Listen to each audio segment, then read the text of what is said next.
ഏത് കലുഷിതമായ സാഹചര്യത്തിലും സുതാര്യമായി കാര്യങ്ങൾ വ്യക്തമാക്കി കൊടുക്കാൻ മുസ്ലിം സഹോദരങ്ങൾ മുന്നോട്ട് വന്നാൽ മറ്റു മതങ്ങളോടൊപ്പം മറ്റു മതക്കാരോടൊപ്പം സഹകരിക്കാവുന്ന എല്ലാ മേഖലകളിലും, ക്ഷേത്രത്തിലെ പൂജാരിക്കോ അദ്ദേഹത്തിൻ്റെ വീട്ടിലൊരാൾക്കോ കിഡ്നി അസുഖം വന്ന് ഡയാലിസിസ് വേണമെങ്കിൽ അത് തൊട്ടടുത്ത മുസ്ലിമിൻ്റെ കൂടി പ്രശ്നമാണ്. നമ്മളത് പരിഹരിച്ചു കൊടുക്കണം, യാതൊരു സംശയവുമില്ല. എന്നാൽ അവിടെ സഹകരണം ക്ഷേത്രത്തിൽ പോയി ആരാധിച്ചുകൊണ്ടല്ല. ആ ക്ഷേത്രാരാധന ഒരു മുസ്ലിമിന് അംഗീകരിക്കാൻ സാധിക്കില്ല എന്ന് അവർക്കും അറിയാം.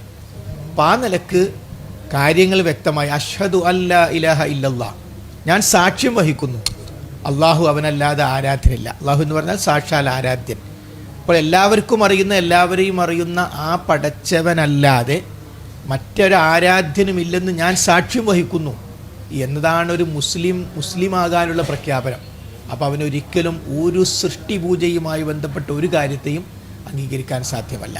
അപ്പോൾ ഇത് മുസ്ലിം സഹോദരങ്ങൾ തന്നെ ഇസ്ലാമിനെ കുറിച്ച് അറിയുകയും പഠിക്കുകയും മനസ്സിലാക്കുകയും ചെയ്യണം എന്നതാണ് പരിഹാരങ്ങളിൽ ഒന്ന്.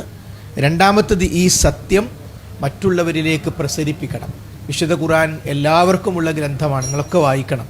പ്രവാചകാധ്യാപനങ്ങൾ എല്ലാവർക്കും ഉള്ളതാണ്. മുസ്ലിങ്ങളുടെ മാത്രം പ്രവാചകനല്ല മുഹമ്മദ് നബി എന്ന തരത്തിൽ ഇസ്ലാം മാനവികമാണ്, അത് പൊതുസ്വത്താണ്, അത് മുഴുവൻ മനുഷ്യർക്കുമുള്ള അനുഗ്രഹമാണ് എന്ന് മനസ്സിലാക്കി കൊടുക്കുന്നിടത്ത് ഇസ്ലാമിൻ്റെ ഉള്ളിലും പുറത്തും നമ്മൾ പരിശ്രമിക്കണം. നമ്മുടെ ഭരണഘടന അതിനുള്ള സ്വാതന്ത്ര്യം, ഇഷ്ടമുള്ള മതം സ്വീകരിക്കാനും ആചരിക്കാനും ഇത് പ്രൊപ്പഗേറ്റ് ചെയ്യാനുമുള്ള സ്വാതന്ത്ര്യം നമ്മുടെ ഭരണഘടന നൽകുന്നത് കൊണ്ട് തന്നെ, പ്രത്യേകിച്ച് പ്രൊഫഷണലുകളായ ആളുകളെ സംബന്ധിച്ചിടത്തോളം അവരിടപെടുന്ന മേഖലകളിൽ അവർ ഇത്തരം കാര്യങ്ങൾ സ്വീകരിക്കുകയും ആ നിലപാട് അവരുടെ ജീവിതത്തിലേക്ക് കൊണ്ടുവരികയും ചെയ്യുക എന്നത് വളരെ പ്രധാനമാണെന്നാണ് കൂട്ടിച്ചേർക്കാനുള്ളത്.